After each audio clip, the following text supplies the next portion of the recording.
Hey, welcome back to the Bedhead Bible Study. Christmas Day, Christmas morning. As usual, the last 45 years, I am the first one up in my house. No, we're up today because we get to fly out today. Flying on Christmas to go back to Austin, be with family.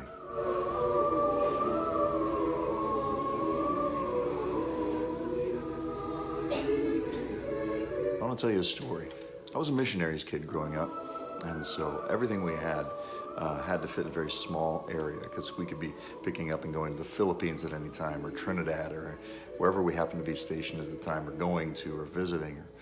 And so I didn't have a whole lot of stuff, and everything I had to be really small, like a Matchbox car.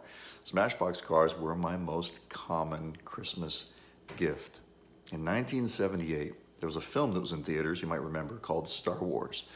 Well, I had this thing for an X-Wing fighter. And I would go to the toy store and I'd look at this X-Wing fighter, and it was amazing. It was, it was bigger than any toy that I had.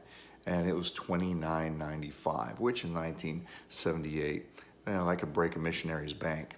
So I didn't even ask for the X-Wing fighter. I just knew it was beyond my reach. But I think my dad saw me staring at it. Every time we went to the store, I'd go straight to the toy aisle and I'd stare at that X-Wing fighter. And then Christmas morning came.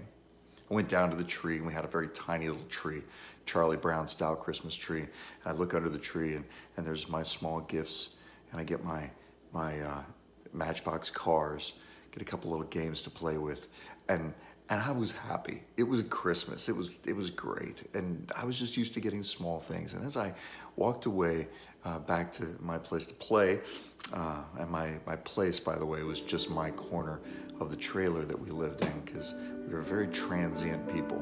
I remember hearing my dad's voice say, "Billy, there's more."